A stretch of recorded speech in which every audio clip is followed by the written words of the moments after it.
Allez, on va entrer au cœur du sujet, au cœur de la technologie derrière ces QR codes et surtout, on va découvrir leur évolution possible dans les années à venir avec le QR code augmenté GS1. Ils sont notamment appelés à remplacer nos bons vieux codes barres dans les années qui viennent. Et on va en parler avec Didier Veloso. Bonjour Didier. Bonjour. Vous êtes président exécutif de GS1 France. Alors j'explique, GS1 France, c'est la partie française de l'organisme mondial de standardisation qui gère notamment nos bons vieux codes barres.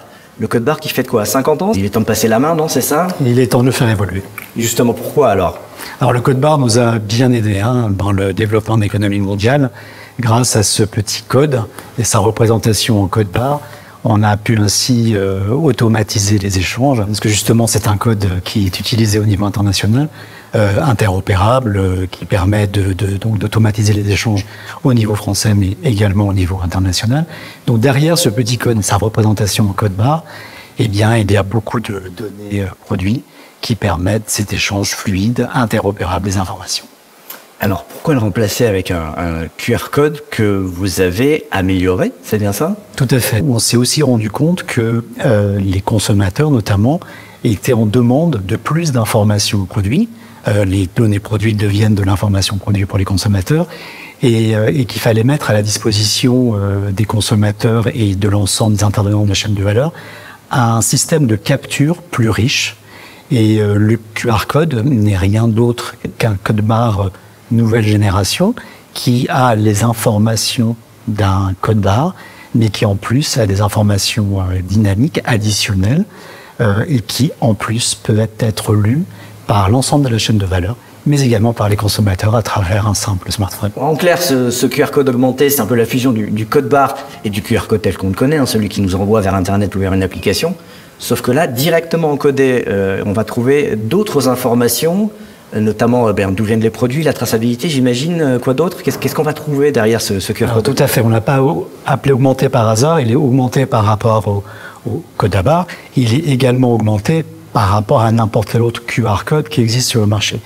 Alors la spécificité du QR code augmenté GS1, c'est qu'il a effectivement les informations que nous avons déjà aujourd'hui. Derrière ce code, il y a effectivement toute une fiche produit qui permet de bien définir le produit. Il sera augmenté parce qu'il aura des informations qui seront dynamiques, le numéro de lot, la date d'expiration, qui n'est pas possible d'avoir aujourd'hui dans un code à barre, et il aura la possibilité de donner accès aux consommateurs au monde infini du web.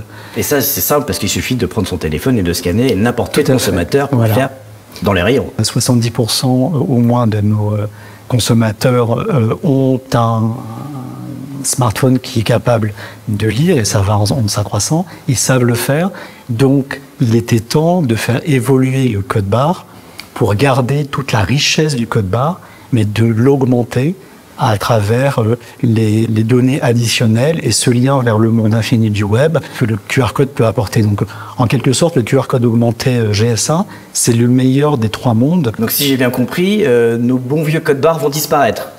Alors oui, mais pas tout de suite. N'oublions pas que les codes à barre sont scannés aujourd'hui plus de 10 milliards de fois par jour.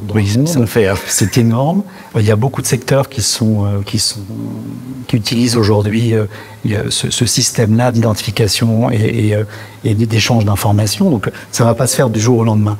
En revanche, ça va se faire progressivement et c'est important d'aller vers le QR code. Et pour nous qui sommes une société qui représente en France 57 000 adhérents et au niveau mondial plus de 2 millions de sociétés, c'est important qu'on les accompagne dans cette transition parce qu'il y aura évidemment toute la partie qu'il faudra s'assurer que les étiquettes petit à petit... Il y aura un double affichage pendant un moment, j'imagine. Cohabitation pendant un certain Comme quand on est passé à l'euro, il y a eu 2 étiquettes pendant un moment. Ça va être exactement la même chose pendant, on estime, à peu près 5 ans, et qu'ensuite, en même temps que les deux cohabitent, on va s'assurer que du côté des producteurs, ils soient en mesure d'imprimer le QR code augmenté, et du côté des distributeurs et sur l'ensemble de la chaîne de valeur, que ce nouveau QR code soit lisible comme il est aujourd'hui quand on utilise notre smartphone. Alors justement, si j'ai bien compris, les distributeurs se sont engagés à pouvoir lire ces nouveaux QR codes d'ici 2027. Alors, la date qu'on s'est donnée au niveau international, c'est qu'on soit capable effectivement de le lire à horizon fin 2027. Donc ça ne veut pas dire bientôt, que ça va aller vite, le code barre, exactement. C'est pour ça qu'on en parle dès maintenant, parce que les deux codes vont cohabiter et on se dit qu'à partir de fin 2027, tous les lecteurs. Oui, il faut changer les caisses, Voilà, il faut changer tous le les back-office, lecteurs il faut soient changer capables les de logiciels. lire. Alors justement, du côté du fabricant, puisque ce QR code augmenté va notamment contenir la date de péremption, c'est des données dynamiques qui changent. On ne peut pas se permettre d'imprimer à l'avance des codes comme on le fait pour le code barre. Ça veut dire qu'il faut changer aussi la chaîne de production. Ça va demander des investissements difficiles, lourds. Alors tout ça est à l'étude en ce moment. Vous avez entièrement raison. On est en train d'estimer les impacts que ça va avoir exactement. Mais il faut mettre ça aussi en regard, et c'est aussi à l'étude en ce moment, des avantages que ça va apporter. Des avantages en termes de réduction de gaspillage alimentaire. Donc il y a beaucoup d'avantages qu'il faut mettre dans cette équation de valeur. Et pour arriver à la conclusion que le moment était opportun de faire ce changement, notamment dans une perspective de développement accéléré de l'économie circulaire. Comme on en parlera sans doute, le QR code augmenté permet aussi, ouvre des portes vers l'accélération de la part de circularité dans notre économie. Donc on retient 2027, donc c'est la date à partir de laquelle on devrait pouvoir lire ces nouveaux QR codes augmentés dans tous les magasins de France et du monde entier, donc on l'espère.